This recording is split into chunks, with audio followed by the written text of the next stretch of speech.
दोस्तों, श्राद्ध का अर्थ है श्रद्धा पूर्वक अपने पूर्वजों को जो इस समय जीवित नहीं है उनका आभार प्रकट करना। शास्त्रों के अनुसार पितृपक्ष के दौरान ऐसे परिजन जो अपने शरीर को छोड़कर चले गए हैं उनकी आत्मा की तृप्ति के लिए उन्हें तर्पण दिया जाता है। इसे ही श्राद्ध कहा जाता है। इसका वर्णन वाल्मीकि रामायण में भी मिलता है। दोस्तों, वाल्मीकि रामायण में माता सीता द्वारा गया में दशरथ जी के पिंडदान को लेकर एक किस्सा मिलता है।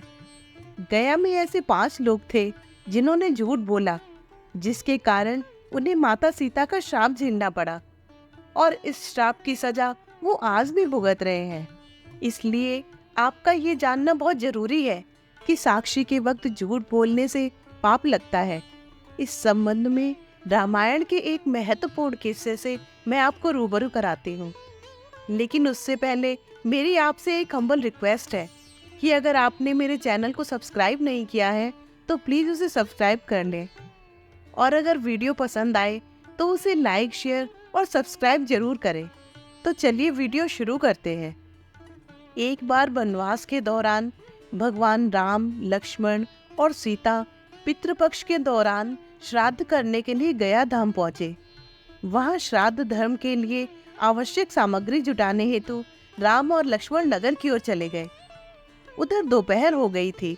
पिंडदान का समय निकलता जा रहा था और सीता जी की व्याकुलता भी बढ़ती जा रही थी। तभी दशरथ जी की आत्मा ने माता सीता के समक्ष पिंडदान की मांग कर दी। गया जी के आगे फल्गु नदी पर अकेली सीता जी असमंजस में पड़ गई। उन्होंने फल्गु नदी के साथ वट वृक्ष, केतकी के फूल और गाय को साक्षी मानकर बालू का पिंड बनाकर स्वर्गीय राजा दशरथ के निमित्त पिंडदान दे दिया। थोड़ी देर में भगवान राम और लक्ष्मण लौटे तो माता सीता ने कहा कि देरी के कारण समय निकलता जा रहा था, इसलिए उचित समय पर मैंने स्वयं पिंडदान कर दिया। ये सुनकर श्री राम ने कहा कि बिना सामग्री के पिंडदान कैसे हो सकता है, इसका प्रमाण दो। तब सीता जी ने कहा कि ये फल्गु नदी की रेत, केतकी के फूल, गाय और वट वृक्ष मेरे द्वारा किए गए श्राद्ध कर्म की गवाही दे सकते हैं। लेकिन फल्गु नदी, गाय और केतकी के फूल तीनों इस बात से मुकर गए। सिर्फ वट वृक्ष ने ही सही बात कही। तब सीता ने दशरथ का ध्यान करके उनसे ही गवाही देने की प्रार्थना की। दशरथ जी ने सीता जी की प्रार्थना स्वीकार कर घोषणा की कि ऐन वक्त पर सीता ने ही मुझे पिंडदान दिया। इस पर राम आश्वस्त हुए, लेकिन तीनों गवाहों द्वारा झूठ बोलने पर सीता जी ने उनको क्रोधित होकर श्राप दे दिया। उन्होंने फल्गु नदी को श्राप देकर बोला, जा, तू सिर्फ नाम की नदी रहेगी, तुझमें पानी नहीं रहेगा। इस कारण फल्गु नदी आज भी गया में सूखी रहती है। उन्होंने गाय को श्राप दिया कि तू पूज्य होकर भी लोगों का जूठा खाएगी, और केतकी के फूल को श्राप दिया कि तुझे पूजा में कभी नहीं चढ़ाया जाएगा।